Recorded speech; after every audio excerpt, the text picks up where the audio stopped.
Successful businesswoman wife wanted entertainment and appeared in a video for Site P. I saw these videos. She lost control over the business. While I often avoid adult websites, I caved and bought for a premium subscription to one on a whim in August. To me, $75 seemed a reasonable price. A beautiful woman was streaming live on my screen. Despite seeing several exceptional performances, this one hit very near to home. She was known to me as Jane, although she was a stunning housewife named Sarah. Jane was my spouse. After their private session, Jane's friend made some remarks about her spouse, but Jane remained level-headed and smiled confidently in response. Even though she enjoyed the thrill of what she was doing, her responses revealed a stunning lack of regard for our relationship, in which she claimed to love and respect me more.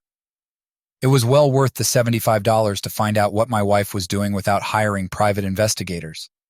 Finding such a finding was completely out of my league. Jane and I were wed for almost a decade. I lived in the country, and she lived in town. We first met as elementary school students in a little town outside Dayton, Ohio. Her dad owned the largest grain elevator in the area, and my dad ran the largest grain farm. Naturally, we were close since our parents were business partners, and we met, went to school together, and became friends.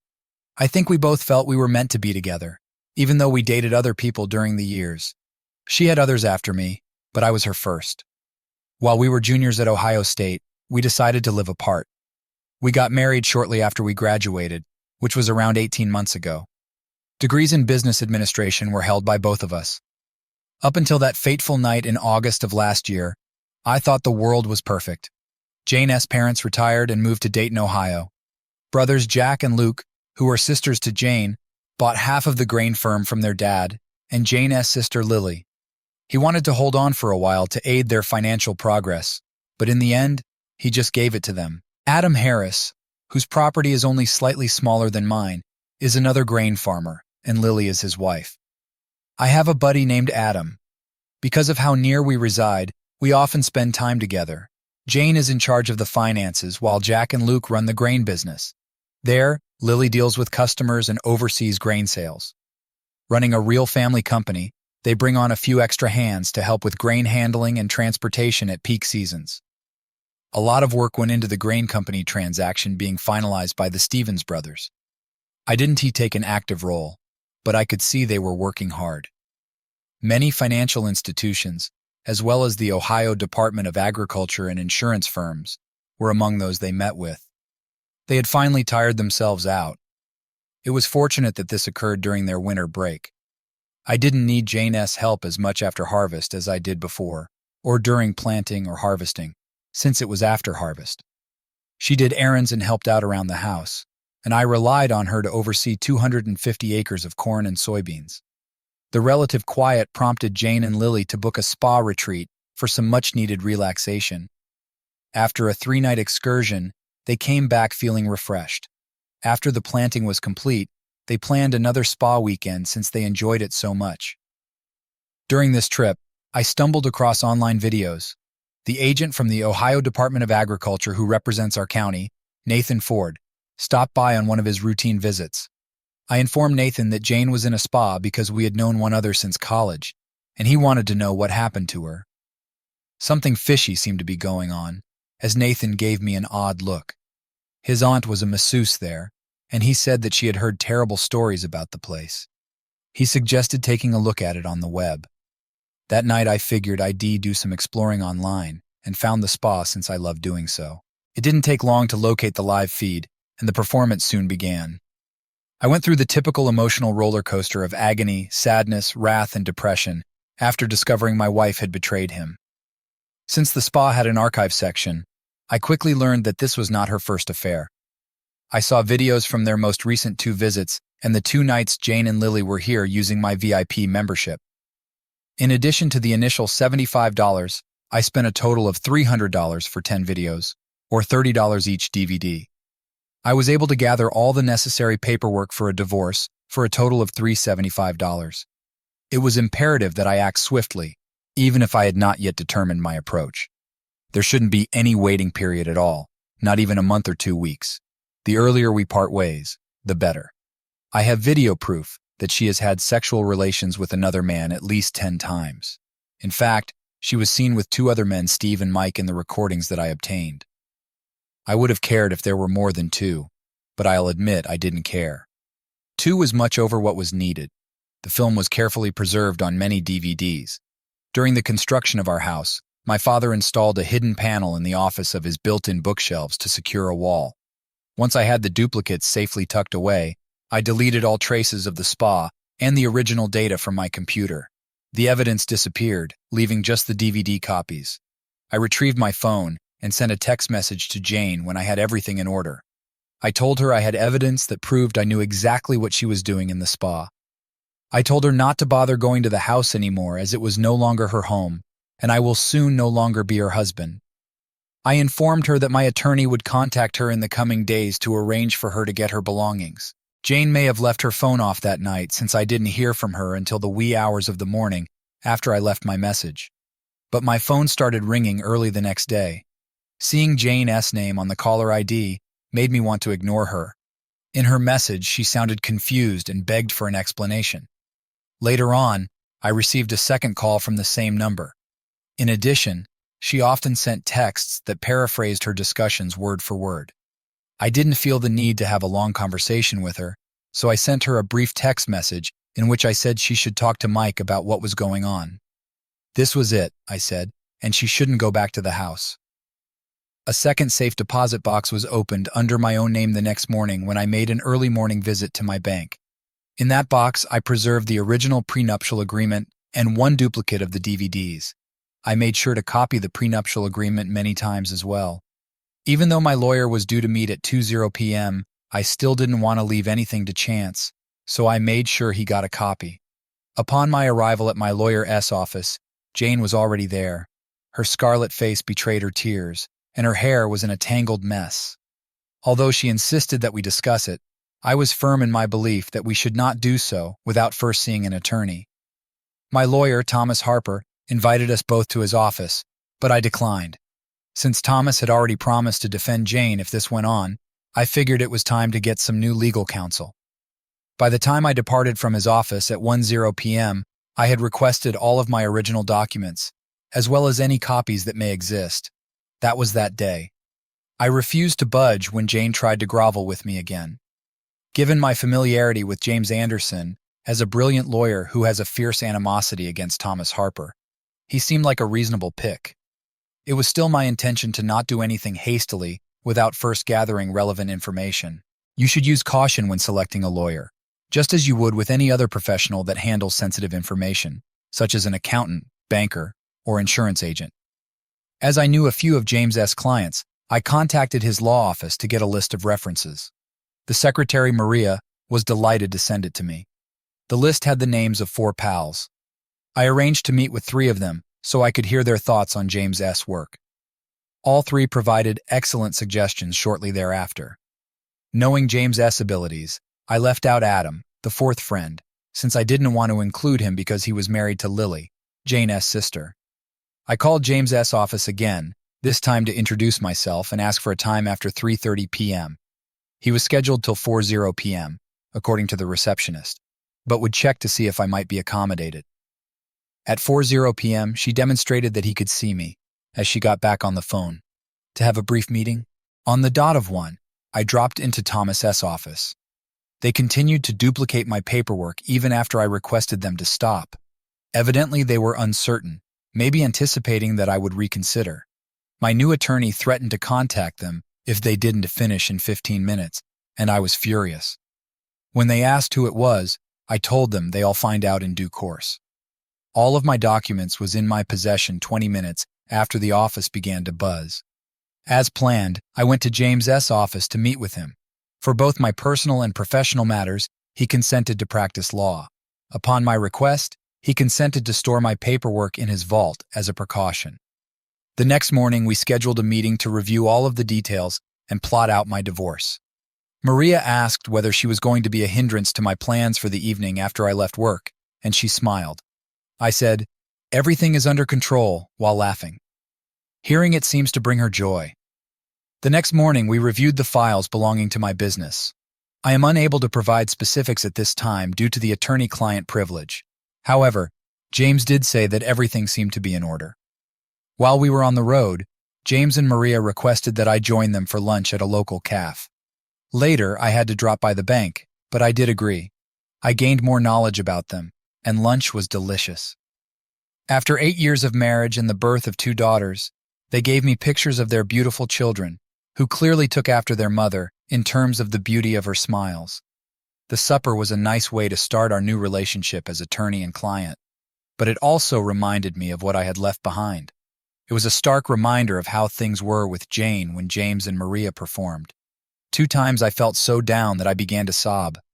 Maria did notice, and I could see she was worried, but James didn't. In order to safeguard my possessions, I went to the bank after lunch and handed a $3,000 check to Anderson Law Offices as a retainer. Even though James hadn't specifically requested it, I still thought it was a nice gesture. Maria took me to a small conference room and informed me that James was on a call, just as I was about to return to the office and resume my work. She offered me coffee, but I declined. She acknowledged that she could sense that it was about my wife as she sat next to me. If it was okay with me, she wanted to go to the meeting in the afternoon. Once again on the verge of collapse, I nodded. It helped to know that Maria could relate. My account of discovering Jane's infidelity was a painful one. There were moments when I sobbed, and Maria was always there to comfort me. I was able to articulate my goals with precision when I mastered the art of emotional moderation. Unless anything changed my mind, I planned to dissolve our marriage and carry out the terms of our prenuptial agreement. The prenuptial agreement was thoroughly reviewed by James and myself. In essence, it said that I retain full ownership of the agricultural assets, real estate, and personal property, while Jane owns the grain business entirely. Jane should have gotten half of our assets if there hadn't been infidelity. However, instead of receiving half of the money, I would get $150,000, and she would only receive $20,000 for each year of infidelity. If I had evidence of the infidelity, James wanted to know. Even though I wouldn't say anything until it was absolutely necessary for court, I assured him that I did. I expressed my desire for no one to see what I had witnessed, unless it was absolutely essential. Maria nodded and touched James's arm as she sat quietly. My option was reluctantly approved of by James. I ignored or failed to react to all of Jane's voicemails and phone calls that she made in the days that followed. Finally, James informed me that Monday was the scheduled meeting time for Jane, Thomas, James, and myself. Whether I went forward with the divorce and on what grounds depended on Jane's responses to several crucial questions I planned to ask at that meeting.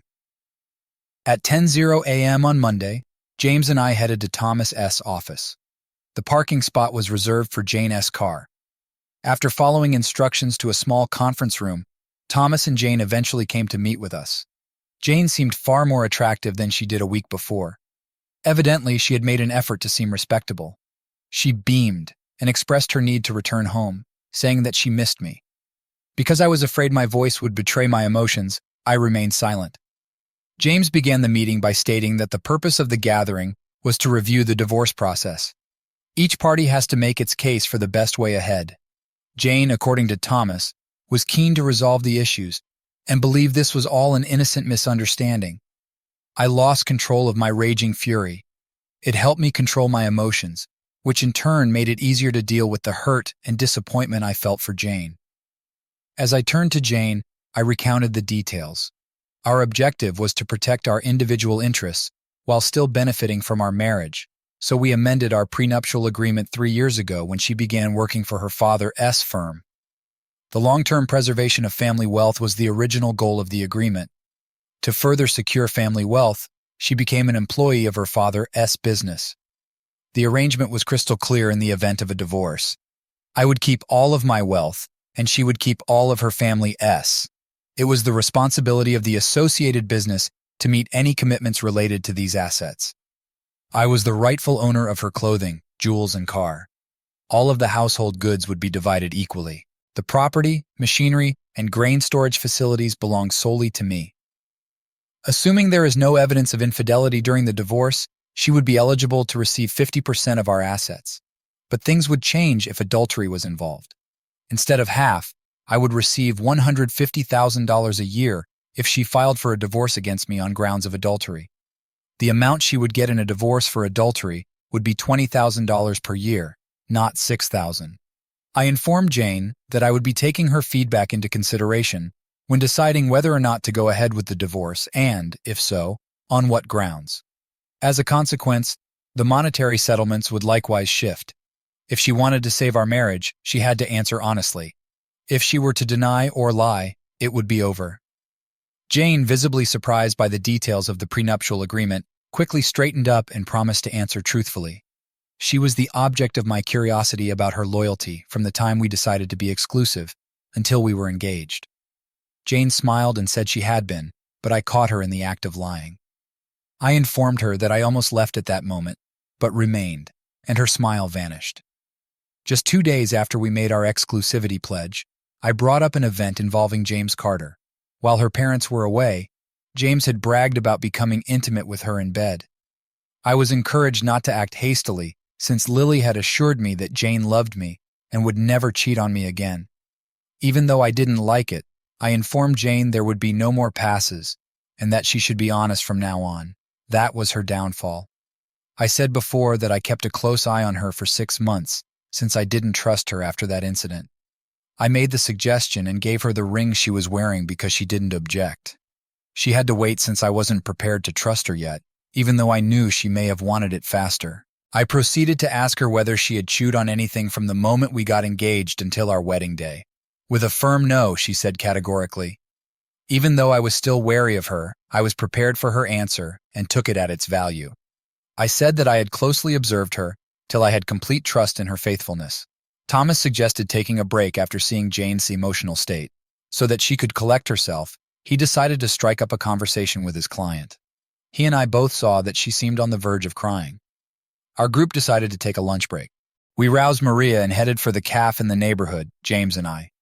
I had a nice lunch, and they made an effort to lift my spirits.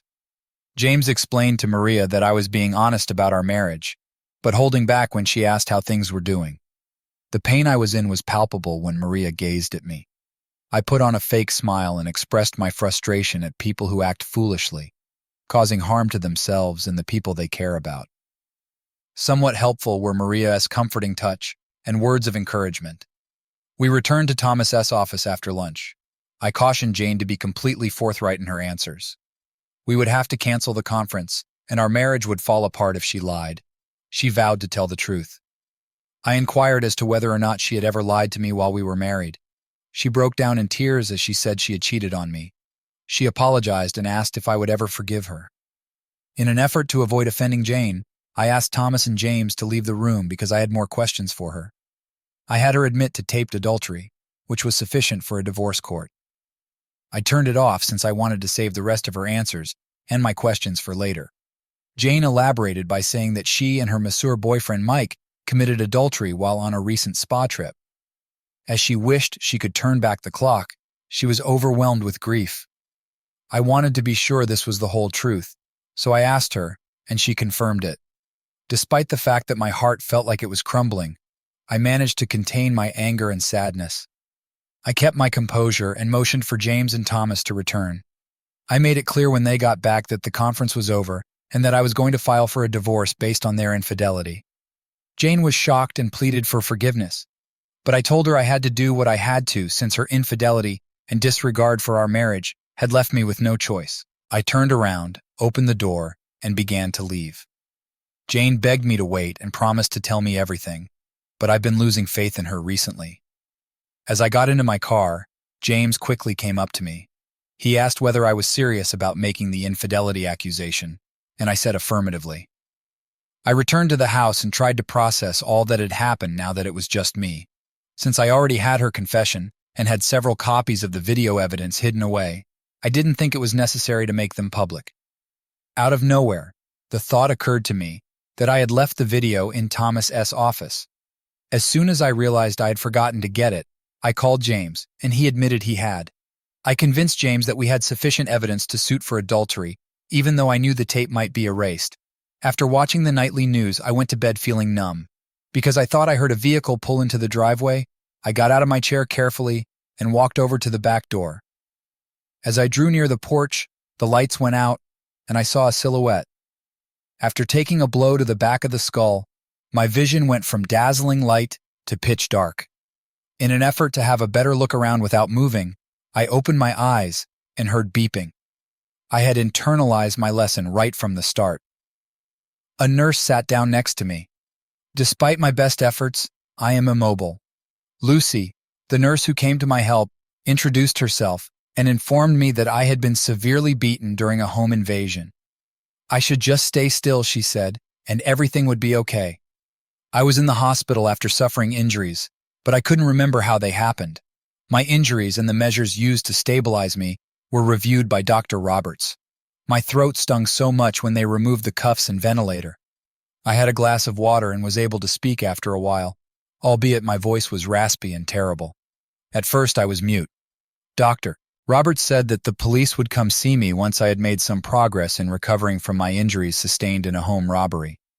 In the days that followed, my condition steadily improved. While talking to Lucy, I slept a lot. My visitors were Adam, Lily, James, and Maria, among others.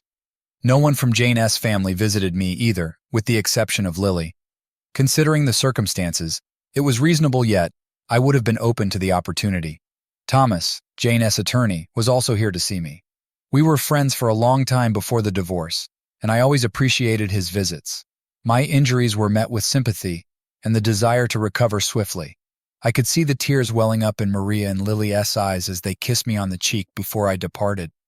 During that span of 4 days, I did have some difficulty. Although I slept, my dreams were rather strange. Occasionally I would awaken in a state of dread, with my eyes watering and my pulse racing.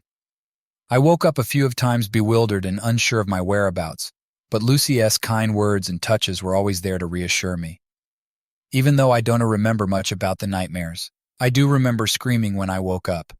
Even though she was off duty, Lucy stayed in the hospital with me. She would only leave each day to change into clean clothes and get some water.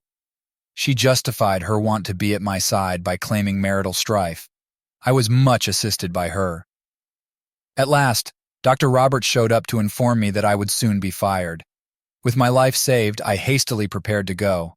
While Adam and Lily were waiting to take me home, Lucy helped me get dressed and brought me down to the lobby. After wishing me success, Lucy gave me a tender embrace. Her concern was genuine, but I let our relationship fizzle out due to the chaos that was my life at the time, which included marital problems and health issues. That was all I said. I hoped to get in touch with her again in the future. My house was in a state of disarray when I first arrived. I told Adam and Lily I would like to let things be until I could assess everything, even though they offered to help with cleaning. They reluctantly consented and left me alone.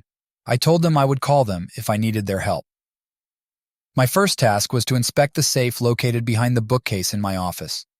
The DVD proving Jane S. infidelity, together with a large sum of money, certificates of deposit, stocks, bonds, and everything else, was in its proper place. Evidently, the safe had not been located. As far as I could tell, when I looked around the rest of the office, the only things that had disappeared were the money, my laptop, and a number of nature prints by Charles Winters. However, I saw a stack of bank and credit card statements on the desk and warned the financial institutions to be vigilant for any suspicious activity. Over the next several weeks, the investigation into the robbery and assault moved at a snail's pace due to the absence of substantial evidence. No new information came to light despite the regular reports filed by Detectives Scott and Adams. The absence of expensive items seized made tracing down potential criminals difficult, they claimed. Previous to this report, they suggested shelving the lawsuit until more substantial evidence became available. At first, the cops wanted to know how we were connected to Jane. I had been helpful and honest most of the time. Taking all of Jane's assets in the divorce seemed unfair, and I honestly believed she wouldn't harm me. It seems like this was the perspective the detectives had after their futile searches for Jane. I felt more secure and able to safeguard my funds after opening new bank accounts and purchasing new checks. I got back to the usual, which included buying a new laptop and rearranging my office. I stumbled into an invoice from Blue Ink while dealing with some overdue payments. A light bulb went out in my head. As a metaphor for remote electronic data storage choices, Blue was used. Surveillance cameras monitored my residence, grain storage, machine shed, and the whole farm. This video was backed up to Blue's every night from a PC at my workplace. I used to delete the oldest files once a month to keep storage expenses down. On the other hand, since the event, I hadn't erased anything. I could provide evidence visually. Quickly, I went on to Blue's website and selected the day of the theft from their records. I devoted a whole workday to reviewing it on my laptop. It is believed that the video quality is enough for apprehending the criminals. If it turns out that good, I was planning to burn a DVD copy so that Scott and Adams may go up where they left off with their investigation. After reviewing the footage, I came to the conclusion that the investigators would be unable to uncover any relevant information that may lead them to a solution. Now that the bills were paid, I started planning my future. Archer Daniels Midland is one of the largest grain merchandisers in the U.S., so I decided to reconnect with a college friend who works there. Thanks to my connections, I was able to arrange a meeting with key decision-makers from the acquisition department. It was incredible how readily personal connections might facilitate matters. I worked with Archer Daniels Midland to refine my ideas about 2 weeks later. I also made a quick stop in Miami. I went to San Diego for some work and then returned home to begin getting ready. I persuaded James to arrange for Jane, her siblings Jack and Luke, as well as her sister Lily, to meet at Stevens Grain. The state's food reserves may not be sufficient in light of the impending divorce, so I warned him to emphasize the importance of my grain store. My goal was to discuss the issue with them and find a resolution. Despite being taken aback by James's message, they swiftly decided to meet. It seems as if they hadn't even considered the possibility of losing my grain. I greeted everyone as I stepped into the office. The reason I called this meeting was so they could listen to me out before they offered any suggestions. Truly, I believed it would be beneficial for everyone and sundry. I began by discussing the divorce and placing the final divorce paperwork on Jane's table. I advised her to put her signature on them. Jane said she did not want a divorce and hoped I would forgive her. Before her siblings, she wanted none of this. The sooner she signed the papers, the sooner we could both start our lives, I said, claiming our marriage had no future. I was prepared, even though Jane planned to dispute the infidelity accusation. In court, I showed a DVD that proved she had cheated on me 10 times at the spa. Looking at Jane with shock and astonishment, Lily flushed a deep crimson. I proved that Jane was in a relationship with Mike and Steve by presenting 11 photos of her with them. I begged her to either appear in court or sign the divorce papers. As Lily sobbed gently, Jack and Luke were taken aback. Finally, Jane signed the documents. I gave her a copy and kept the rest in my briefcase. Her expression changed from shock to numb as she stared at the data I gave, her eyes filled with unshed tears. Now let's talk about the grain problem. I addressed the gathering, acknowledging their shock, and assured them that I would be right over. My stored grain would no longer be considered part of their reserves due to the divorce, which would be a violation of their grain license and loan conditions. The good news is that I had purchased their father's 50% stake in the business. Because of their agreement with him, the purchase was straightforward and did not include a condition of first right of refusal. He was under the impression that I had evidence of Jane's infidelity, and because the business required my equity, he found it easy to make a decision. So with 5% each, I was the biggest investor in Stevens Grain Inc. And while they were in the minority with half of the company, Archer Daniels Midland is always on the lookout for exceptional grain enterprises, and I had devised a strategy to sell them my controlling ownership in Stevens Grain. When they sold their shares at the same price I had negotiated, I believed it was the wisest option. The new owners would assess employees to determine their impact, however, because the company had changed hands. One perk was that during our conversations, they all offered a 1-year job guarantee. They would need to work very hard to prove their worth at that time. In light of Adam's exceptional performance, I went on to disclose that I had sold both my farm and Adam's farm to Archer Daniels Midland, in a long-term deal wherein Adam would be responsible for managing both farms on their behalf. As amazement turned to anger, their expressions shifted. Anxieties were first voiced by Jack, the eldest and de facto head of the Stevens household. He accused me of bringing down the family business due to Jane's infidelity and doubts about my honesty. Their father sold me his shares so they could stay out of legal trouble, I said. Rather than criticizing the sort of person I was, they should be inquiring about the personalities of their own siblings. Presenting a second DVD in the center of the table, I said that it unequivocally captured their pickup truck in my yard on the night of my assault. It clearly indicated that Jack and Luke attacked me and made off with my belongings from my house. Instead of reporting it to the authorities, I told them they were fortunate I went down this path of revenge.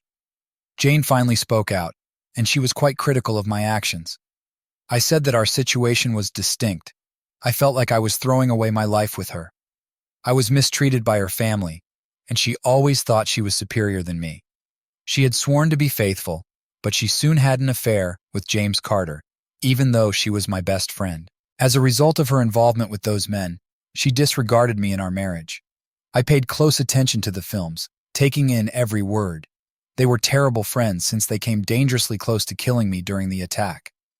Lily and Luke raced to Jane's side just in time to catch her as she blacked out. Right before she woke up, I delivered my last blow. By selling me his shares, their father was able to get the three of them out of jail, I added. Even though Lily would find out about it in the future, he wasn't very proud of his children. I would not waste any more of my future with Jane, even if I felt like I spent a lot of my life with her. As I left the room, I put a stop to all the conversations and wished them the best. It was my intention to go on, and I felt completely at liberty to do so.